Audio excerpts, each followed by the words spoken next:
Bonjour à tous, je suis Maître Martial Poirier, avocate en droit de l'immigration américaine ici à Miami, avec des bureaux à Paris, Montréal et maintenant Los Angeles. Je reviens vers vous pour la 7e épisode des Histoires vraies. Cette histoire est particulièrement touchante et aussi devenue publique car mon client a écrit un livre concernant son parcours professionnel qui a été publié en Europe et qui sera bientôt publié ici aux États-Unis. Alors, c'est l'histoire d'un client qui est venu aux États-Unis avec un visa E2 investisseur avec sa famille. Il a fait un investissement substantiel et a obtenu son visa facilement. Après un certain temps, il s'est rendu compte des difficultés de renouvellement, de devoir maintenir un certain chiffre d'affaires et le nombre d'employés, et aussi la problématique que ses enfants allaient avoir 18 ans et devaient appliquer au collège. Alors, ce que nous avons fait, c'est que nous sommes assis ensemble pour voir qu'est-ce qu'il pouvait obtenir comme carte verte, quelle était la solution pour lui de la carte verte. Étant donné qu'il était quand même une très grande renommée dans son domaine d'expertise, nous avons regardé pour la carte verte EB1.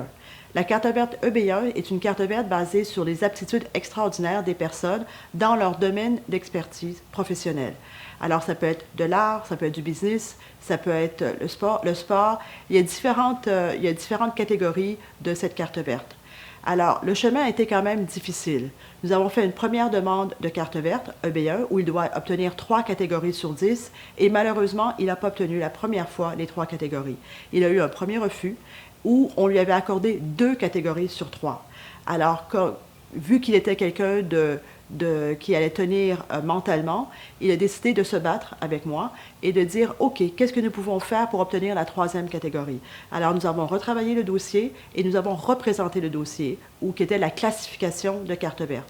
En attendant, le E2 se maintient, son statut investisseur se maintenait, mais nous essayons d'avoir la classification de Extraordinary Ability pour qu'il puisse accéder à la carte verte. Alors, nous avons retravaillé la 3e catégorie et nous avons représenté le dossier. Après la 2e présentation de ce dossier, la carte verte, la classification EB1 a été accordée. Une fois que la classification EB1 a été accordée, nous avons été en mesure après de demander le changement de classification à la carte verte, parce que c'est des dossiers qui sont faits en 2 parties. D'abord, vous obtenez la classification et ensuite, vous changez à la carte verte. Alors, aujourd'hui, ce client avec ses deux petites filles et sa femme ont tous la carte verte de 10 ans, car le EB1 est une carte verte non conditionnelle. Alors, il n'était pas quelqu'un de très connu au niveau public, une renommée publique comme si vous avez quelqu'un qui est dans le cinéma ou dans la musique, mais il avait une renommée dans son industrie. Alors, des fois, vous n'êtes pas au courant que vous pouvez accéder pour cette catégorie de carte verte. Et la raison que j'ai voulu en parler, c'est de savoir qu'il a eu un premier refus. Et que même si vous avez un refus, vous pouvez continuer à avancer et à rectifier les problèmes dans le dossier et représenter le dossier. C'est des refus qu'on appelle en anglais sans préjudice, que vous pouvez tout simplement regarder le problème et représenter le dossier. Alors, quelqu'un de très fort, sa famille ont eu beaucoup de courage et aujourd'hui, ils sont tous aux États-Unis tranquilles avec une carte verte non conditionnelle.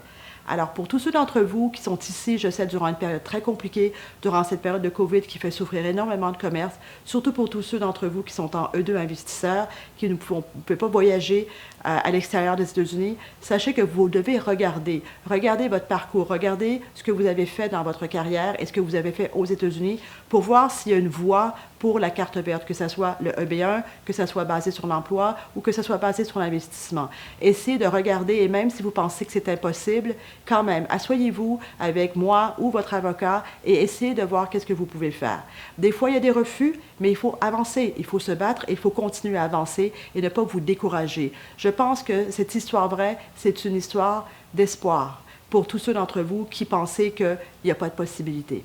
Alors, si vous êtes intéressé par ce livre, contactez-nous au cabinet par email et nous serons en mesure de vous donner les informations pour ce livre qui va promettre être publié très bientôt ici sur Amazon.